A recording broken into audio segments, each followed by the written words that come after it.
Yesterday, dropping 57 points. That is the third most ever in a playoff game, behind Elgin Baylor and Michael Jordan years ago. So why couldn't he celebrate? Well, his Jazz lost in overtime, due in part to Donovan's 8-second violation. So, Nick, Donovan Mitchell's performance in a losing effort was blank. Bittersweet because of exactly what you alluded to. He'd have been far happier finishing with 45, which is how much he had when he had the, you don't want to kill him for it, but the inexplicable just mental lapse of losing track of the clock. In this moment, the Jazz are massive favorites. They're up 4 with 1:40 left with the ball. If they score on this possession, they're going to win. And so the history books will remember this fondly, but in a game the Jazz absolutely had to steal if they were going to have a chance to win this series, Broussard. I think for him it's a little bittersweet because of that, not just the loss, but that specific error right there. I'm giving the young man plenty of grace on this when I say the word Jordan-esque. All right? The first thing I thought of, and you're right, Nick, that 8-second violation is horrible, and it's just an unfortunate situation. However, when I saw this game, the first thing that came to my mind was he's doing what Michael Jordan did. When Jordan scored 63 against the Celtics, Jordan was 23 years old. 3 years. Jordan went into double overtime with the Celtics. Mitchell went into overtime. Mitchell went into overtime. And then there's another thing. And both of them lost. And so it was a great performance in a loss. It reminded me of what Jordan did against the Celtics. Now go ahead, Wild. Jenna, I went with, there we go. I went with almost iconic. It's, third most all time, but there was no sort of iconic play.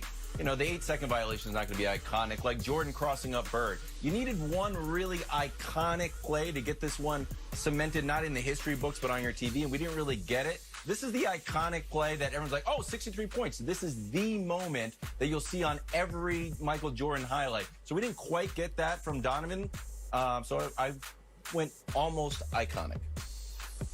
Okay. All right, you know who was in that grainy video there? Probably Danny Ainge. On to Jason Tatum now, who finished with a team-high 32 points dropped and on his head, Jenna. In the win You don't over want you to Philly. remind him of that. Because he wasn't guarding Jordan, Nick. Put him on Jordan, you would have seen what happened. Nobody was Happier Nobody than was guarding Jordan. Nobody happier than Boston. Nobody happier than Boston winning than Kevin Wildes, who happens to be from Connecticut. But Nick, Tatum's performance yesterday was blank. Man, I ruined that joke. A career best. I think literally and figuratively. I mean, it's his career playoff high. You also could argue it was, all things considered, the best all-around game of his career. He was excellent on both ends. He topped his previous career playoff high, came in Game 1 against Philly 2 years ago, which was 28. And then he gives you 32. He gives you great defense. He was superb. He was in a game with Joel Embiid on the other side. He was the best player on the court. And that's what they're going to need from Jason Tatum, not just in this round, but particularly in the next round against Toronto. So all the credit in the world to Jason Tatum. I thought it was, you could argue, the best game he's ever played all around. Wow. This was a message to Nick. Jason Tatum said, I have seen your tears, Nick, right? What is he, 5th, 6th tier in the NBA or something like that? Third tier. Third tier. Message. The message is put some freaking respect on his name. This kid played tremendously, as you said. He played bigger, not only better, but bigger than Joel Embiid. Let me, real quick, when we're talking about my tiers, and this is a great example, and folks get all mad about where Tatum is, you know who's right alongside Tatum on that same tier, that totally disrespectful third tier of the 16th to 23rd best players in basketball?